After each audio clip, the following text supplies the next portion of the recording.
क्रोध आया कि अब तो बस या तो मैं आत्महत्या कर लूंगा और या तो उनको जाकर के दंड दूंगा। देहियों शाप की मरियों जाई, जगत मोर उपहास कराई।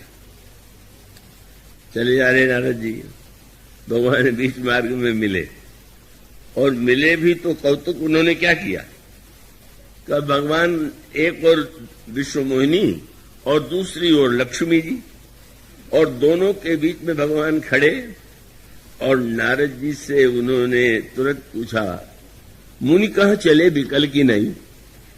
मुनि जी कहाँ बड़े व्याकुल होकर के जा रहे?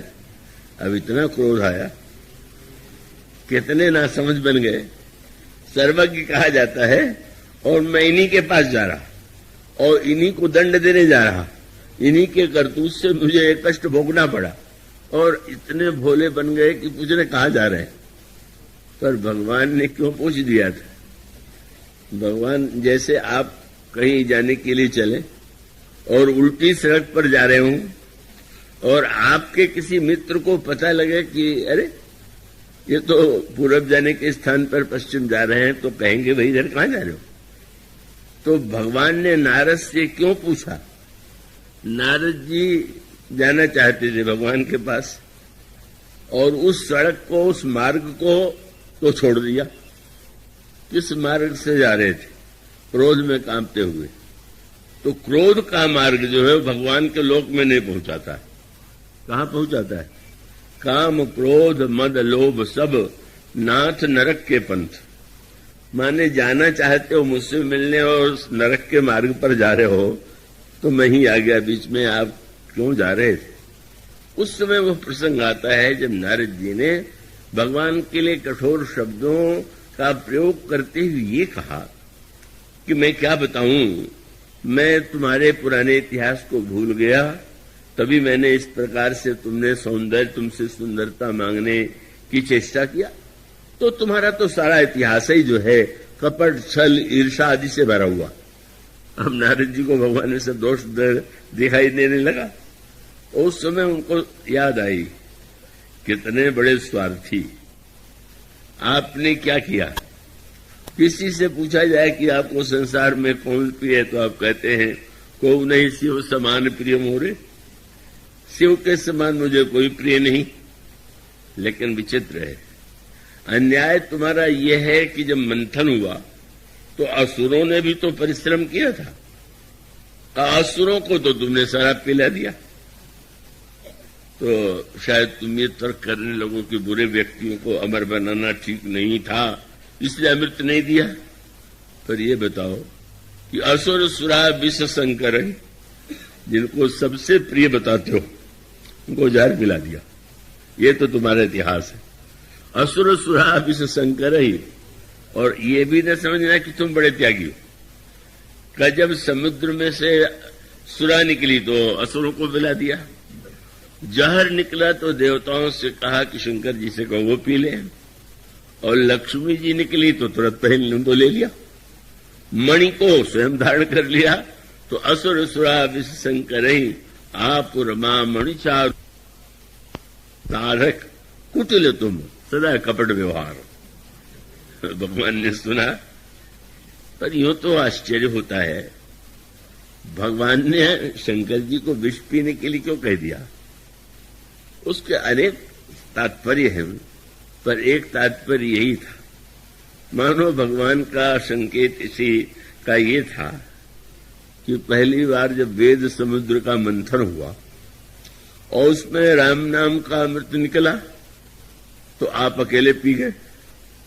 मानो राम नाम आपको छोड़ करके किसी के लिए भी आराध्य नहीं रहा। तो अब जब अकेले अमृत पी गए तो आज अकेले विष भी पी जाइए, और आज ये भी पता चल जाए कि आपने जो पहले अमृत पिया था और आज जो आपको विष पीना पड़ रहा है, इसमें शक्तिशाली कौन है?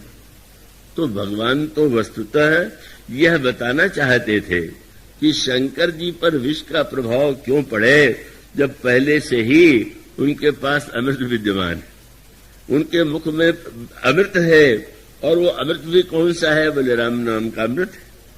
इसलिए उस श्लोक में कहा गया, ब्रह्मांबोधि समुद्भवम कलिमल प्रध्वंसनम चाव्येयम श्रीमच्छम मुखेन्दु सुंदर भरे संशोभितम सर्वदा।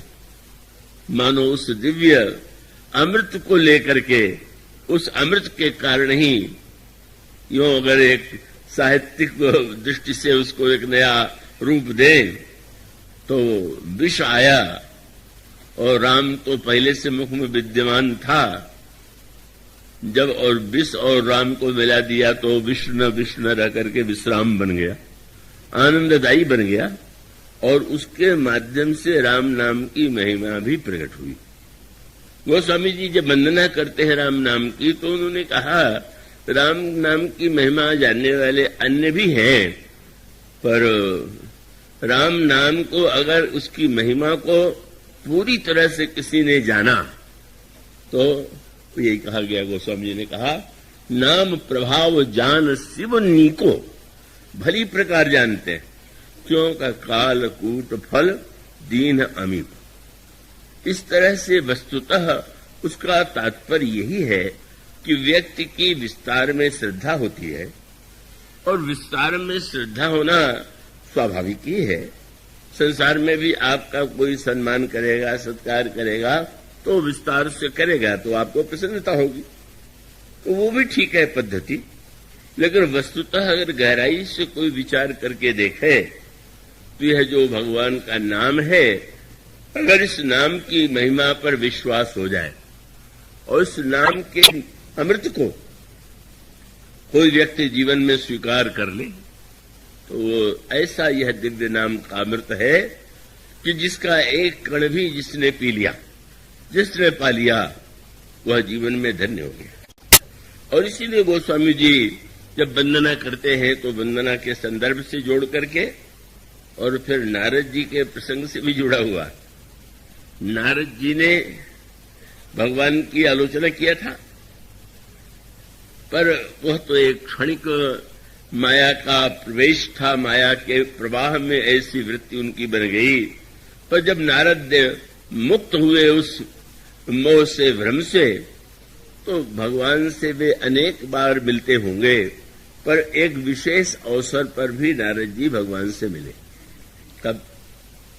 जनक नंदनी सीता का हरण हो गया और भगवान राम लता वृक्षों से पता पूछते हुए भ्रमण कर रहे हैं, विलाप कर रहे हैं। नारद जी को लगा कि ऐसे प्रभु ही विलोकों जाई। उनको लगने लगा क्योंकि नारद जी ने भगवान की आलोचना ही नहीं किया था, शाप भी दे दिया था। तुमने मेरे साथ जैसा किया है मैं एक एक के बदले में तुमको एक एक शाप दूंगा। और नारद जी ने जो शाप दिया उसमें एक शाप तो यही था कि मम अपकार कीन तुम भारी, नारी विरह तुम हो दुखारी। तुमने मेरा बहुत बड़ा अपकार किया है तो पत्नी के वियोग में तुम्हें बहुत दुखी होना पड़ेगा। और तुमने मुझे बंदर की आकृति दिया तो कभी आकृति तुम कीन हमारी, करी है किस सहाय तुम्हारी। तुमने बंदर की आकृति दिया तो बंदर तुम्हारी सहायता करेंगे। भगवान ने सुना तो उस प्रसंग में आप पढ़ेंगे, सांप शीस धरी, प्रसन्न होकर के सिर पर धारण कर लिया। प्रसन्न क्यों हो रहे हैं? नारद, तुम जैसे संत जो है शाप देना जानते कहाँ है? देना भी चाहे तो नहीं दे पाते, उल्टी बात हो गई। हाँ, संतों का स्वभाव होता है कि अगर क्रोध में भी वो कोई बात कह दे तो अभिशाप के स्थान पर कल्याणकारी वरदान बन जाता है। ऐसा अनेक अनेक भक्तों का अनुभव है। तो मानो नारद जी के इन वाक्यों को सुनकर के प्रभु को बड़ा आनंद आया, हंसी आई। देखो शाप देने चले, ये कोई शाप हुआ? इन्होंने कहा तुमने राजकुमार का वेश बना के मेरा विवाह नहीं होने दिया तो तुम्हें राजकुमार बन के अवतार लेना पड़ेगा। तो ये तो कठिनाई इसमें क्या है? जिस वेश के धारण में मैं निपुण हूं वही वेश एक बार फिर बना लूंगा। ये क्या शाप हुआ? और जब ये कहते हैं कि तुमने मेरा अपकार किया है तो तुम पत्नी के वियोग में दुखी होगे, तो कैसे शाप इसे माने? अगर ये शाप देते कि राजकुमार बन के जब जन्म लोगे तो तुम्हारा विवाह नहीं होगा, तो शाप था। जब कह रहे पत्नी के वियोग में दुख होगा तो विवाह का वरदान तो दे ही दिया, विवाह होगा तब न वियोग और विलाप होगा। और इसी प्रकार से उन्होंने जब कहा कि बंदर का रूप तुमने दिया, तो शाप तो ये था कि कहते कि बंदर तुम्हें जीवन भर कष्ट देते रहेंगे, पर कह लगे बंदर तुम्हारी सहायता करेंगे। मुस्कुराए और जो ही ये शाप दे चुके तो प्रभु ने माया का दूर कर दिया। तब हरि माया दूर निवारी, नहीं तह रमान राजकुमारी, तब मुनि अति सभीत हरि चरणा, गह उपाहि प्रणतारति हरणा। मिशा हो मम शाप कृपाला। महाराज मैंने न जाने क्या क्या आपको कह दिया, मेरा शाप झूठा हो जाए। भगवान ने कहा ऐसी भूल न करना, इतनी कठिनाई से तो नाटक खेलने का अवसर मिला, अब उसको भी वापस लेने जा रहे हो। मम इच्छा कह दीन दयाला। तो अब नारद जी उस समय इसलिए गए कि देखो तो मोर शाप करी अंगीकारा, सहत राम नाना दुख भारा। मेरा शाप अंगीकार करके प्रभु इतना दुख उठा रहे हैं, विलाप कर रहे हैं। और तब मन में क्या आया, बोले ऐसे ही प्रभु ही विलोकं जाई, पुनि न बनी ऐसा अवसर आई। ये तो बड़ा अनोखा अवसर है, चल के दर्शन तो करें। किस तरह से मेरी बात की रक्षा करने के लिए वो इतना कष्ट उठा रहे हैं।